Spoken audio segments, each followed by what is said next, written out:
Welcome back students. Let us start with our other video that is about the Robert Kock. जो scientist हैं Robert Kock, और इसको topic को पढ़ेंगे हम हिस्ट्री ऑफ माइक्रोबायोलॉजी में। तो यहाँ पे रॉबर्ट कॉक के बारे में हम पढ़ेंगे कि उन्होंने क्या क्या काम किए थे। कभी आपसे जब क्वेश्चन पूछा जाता है या शॉर्ट नोट पूछा जाता है कि कॉन्ट्रीब्यूशंस बताएं, इसका मतलब होता है कि किसी भी साइंटिस्ट ने उस फील्ड में क्या क्या काम किया है वो आपको लिखना है। तो जो इम्पॉर्टेंट पॉइंट्स आपको रॉबर्ट कॉक के बारे में पता होने चाहिए वो हैं कि सबसे पहले तो आपको ये मालूम होना चाहिए कि उनका पूरा नाम क्या था। उनका पूरा नाम था हेनरिक हरमन रॉबर्ट कॉक, और वो एक जर्मन फिजिशियन थे और माइक्रोबायोलॉजिस्ट थे। इनका जो जन्म हुआ था, he was born on 11 December 1843 in Germany, और उनकी डेथ जो थी वो भी जर्मनी में ही हुई थी 27 मई 1910 में। तो इनके आपको इम्पॉर्टेंट जो उन्होंने मेन काम किए थे माइक्रोबायोलॉजी के अंदर वो हम डिस्कस करेंगे वन बाय वन।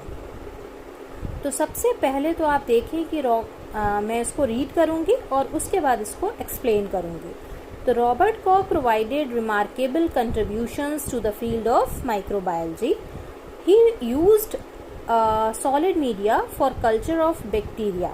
तो सबसे इम्पॉर्टेंट चीज़ इन्होंने जो की थी वो था कि सॉलिड मीडिया क्या होता है ये इन्होंने बनाया था, क्योंकि इनके साथ जो इनकी असिस्टेंट थी वॉल्थर हेसे, उन्होंने उनको ये सजेस्ट किया कि अगर आप लिक्विड मीडिया, जो कि आपको लुईस पास्चर ने सबसे पहली बार दिया था, उसको इन्होंने मॉडिफाई किया और उन्होंने ये सजेस्ट किया कि अगर हम एगार मिला दें इस लिक्विड मीडिया के अंदर तो हम इसको सॉलिड मीडिया की तरह से यूज़ कर सकते हैं।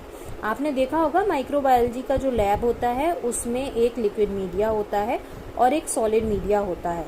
जो बच्चों को थोड़ा आइडिया नहीं है कि मीडिया क्या होता है, मीडिया इनफैक्ट एक प्रॉपर न्यूट्रिशन हम देते हैं जिसपे कि जो बैक्टीरिया है वो ग्रो कर सके, क्योंकि जिस तरीके से आपकी ग्रोथ के लिए आपको खाना चाहिए, मल्टीप्लिकेशन के लिए, रेप्लिकेशन के लिए, हर किसी चीज़ को आपको न्यूट्रिशन देना होता है। ये न्यूट्रिशन उसको मिलता है आपके मीडिया से। उसके अंदर हम कार्बोहाइड्रेट्स, प्रोटीन, इन सब का सोर्स डाल देते हैं जो उस बैक्टीरिया को चाहिए होता है, और फिर उसके ऊपर उसके अंदर हम बैक्टीरिया को डाल देते हैं ताकि बैक्टीरिया उसमें मल्टीप्लाई कर सके और ग्रो कर सके।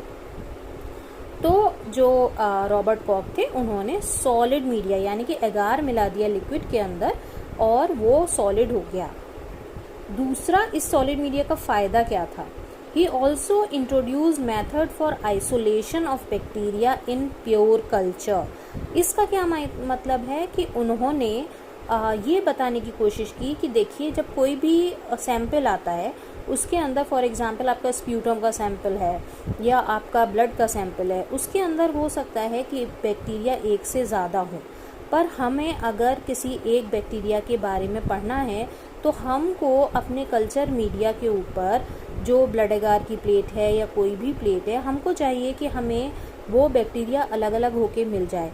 अब लिक्विड में सब मिक्स है, आपको अलग अलग दिख नहीं रहा है, पर सॉलिड मीडिया पे क्या होता है, ये जो आपको डॉट्स दिख रहे हैं, इस तरह के जो डॉट्स होते हैं ये अलग अलग बैक्टीरिया के अलग अलग शेप के होते हैं, अलग अलग कलर के होते हैं, तो हम उनको पहचान जाते हैं। इसीलिए सॉलिड मीडिया का फ़ायदा हुआ। जब रॉबर्ट कॉक ने सॉलिड मीडिया दिया तो उससे ये फ़ायदा हुआ कि लिक्विड मीडिया के अंदर बैक्टीरिया ग्रो तो कर रहे थे मगर हम उन्हें अलग अलग पहचान नहीं पा रहे थे, पर सॉलिड मीडिया में हम आइसोलेट कर सकते हैं। आइसोलेट करने का मतलब क्या है कि हम अलग अलग बैक्टीरिया को अलग अलग डॉट्स की फॉर्म में, जिसे हम कॉलोनी बोलते हैं, ग्रो कर सकते हैं, और अलग अलग डॉट होगी तो आप आसानी से उसे उठा सकते हैं और उसके टेस्ट लगा सकते हैं। तीसरा जो काम इन्होंने किया वो था ही describe hanging drop method for testing motility. तो आप यहाँ पे इन पिक्चर्स में देख सकते हैं कि जो हम हैंगिंग ड्रॉप बनाते हैं, आपने लैब में बनाया होगा, ये देखने के लिए कि बैक्टीरिया मोटाइल है या नहीं है। तो हम इसको क्या करते हैं कि हम एक ड्रॉप लेते हैं बैक्टीरिया के, एक जो लिक्विड मीडिया जिसके अंदर कि बैक्टीरिया होता है, उसको हम कवर स्लिप के ऊपर लेते हैं और फिर उसे माइक्रोस्कोप में देखने की कोशिश करते हैं कि बैक्टीरिया उसमें मूव कर रहा है लिक्विड में या बैक्टीरिया एक ही जगह पे पड़ा हुआ है। तो ये काम भी आपके रॉबर्ट कॉक ने सबसे पहली बार किया था। उसके बाद discovered the bacteria such as anthrax bacilli, tubercle bacilli and cholera bacilli. तो आपको पता है कि ये बैसिलाई वो हैं जिन्होंने जो एंथ्रेक्स करते हैं, ट्यूबरकिल बैसिलाई माइकोबैक्टीरियम ट्यूबरकुलोसिस ये टीबी करता है, और विब्रियो कॉलरा जो कि कॉलरा करता है। तो उन सबको पहली बार जो ढूंढा था वो आपके रॉबर्ट कॉक ने ढूंढा था वेरियस सैंपल्स से। उसके बाद जो इनका नेक्स्ट काम था इम्पॉर्टेंट, वो था कि इन्होंने स्टेनिंग टेक्निक्स दी थी। यानी कि अगर हम बैक्टीरिया को कलर कर दें, जिस तरीके से अगर आप कलरलेस चीज़ देखते हैं उसमें इतना अच्छा से कोई भी चीज़ आप अप्रिशिएट नहीं कर सकते, पर अगर उसी चीज़ को आप कलर कर दो तो आप उसकी एक एक चीज़ अलग अलग तरह से देख सकते हो कि ये नीली वाली चीज़ इसका ये पार्ट है, ग्रीन वाली ये पार्ट है।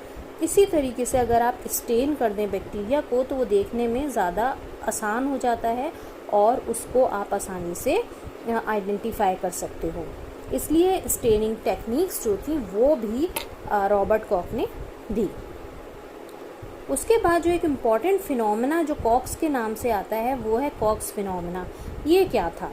रॉबर्ट कॉक ने ऑब्जर्व किया कि जो गिनी पिग्स होते हैं अगर उन्हें पहले से ट्यूबरकिल बैसिलस से इन्फेक्टेड हैं, ठीक है, उनको माइकोबैक्टीरियम ट्यूबरकुलोसिस जो है अगर उससे इन्फेक्टेड हो चुके हैं, तो क्या होता है कि अगर आप थोड़े दिन बाद उनके अंदर फिर से अगर इंजेक्शन से कोई भी ट्यूबरकिल बैसिलाई यानी कि दोबारा से अगर उसे इंजेक्शन से जानबूझ के इन्फेक्ट करने की कोशिश करें और वो पहले से भी इन्फेक्टेड था, तो उसकी बॉडी में पहले वाले इन्फेक्शन से कुछ ऐसा रिएक्शन हो चुका होता है कि जब आप उसे दोबारा से उसके अंदर ये प्रोटीन ट्यूबरकिल का या बैसिलाई डालते हो तो उसके अंदर एक हाइपर सेंसिटिविटी रिएक्शन देखने को मिलता है उस जगह पे जहाँ पे कि आपने उस इंजेक्शन को दिया था। और इस रिएक्शन को, ये जो हाइपर सेंसिटिविटी रिएक्शन उन्होंने देखा, उसको नाम दिया गया कॉक्स फिनोमेना। तो ये भी शॉर्ट क्वेश्चन में काफ़ी पूछा जाता है। अदरवाइज़ तो अगर रॉबर्ट कॉक पे ही नोट आता है तो आपको देना पड़ेगा। अदरवाइज़ ये जो सारे पॉइंट्स हैं इनको अलग अलग पूछते हैं कि ये कौन से वाले साइंटिस्ट ने किया था। तो ये MCQ बन के भी आता है, नीट PG एग्ज़ाम में भी आ सकता है और आपके अपने एग्ज़ाम्स में भी आ सकता है। जो दूसरी एक इम्पॉर्टेंट लास्ट इम्पॉर्टेंट चीज़ थी वो थी कॉक्स पोस्टुलेट्स।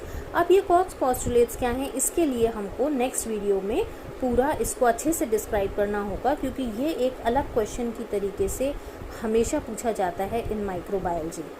तो ये जो सारे इम्पॉर्टेंट पॉइंट हैं कि इन्होंने सॉलिड मीडिया का इस्तेमाल किया था फॉर कल्चर ऑफ बैक्टीरिया, फिर इन्होंने आपको बैक्टीरिया को कैसे आइसोलेट करें प्योर फॉर्म में, प्योर कल्चर में, उसका इम्पोर्टेंस बताया आइसोलेशन का। तीसरा, इन्होंने मोटिलिटी कैसे देखें बैक्टीरिया की, उसके बारे इन्होंने मेनली जो पढ़ा था वो बैक्टीरिया के ही फील्ड में पढ़ा था, इसलिए इनको फाउंडर ऑफ बैक्टीरियोलॉजी भी कहा जाता है।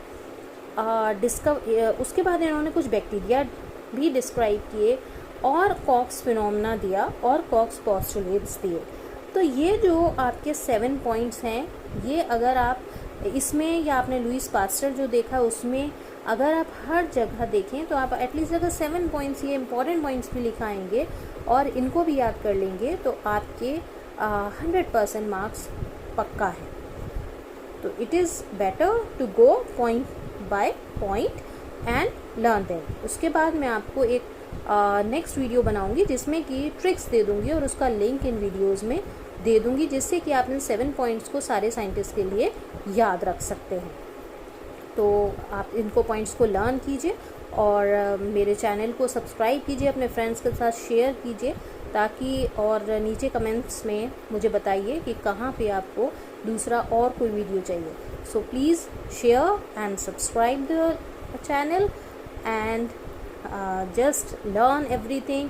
और उसको जो भी आप माइक्रोबायोलॉजी में पढ़ते हैं एकदम नॉर्मली लाइटली पढ़िए क्योंकि हर चीज़ जो होती है थोड़ा इसमें मिक्सअप हो जाती है। तो उसको इतना ज़्यादा एक दूसरे के साथ ये कोशिश कीजिए कि आप कैसे एक दूसरे से डिफ्रेंशिएट कर सकते हैं, और बहुत लाइटली पॉइंट्स में पढ़िए। ठीक है, मिलते हैं नेक्स्ट वीडियो में। Till then, good bye.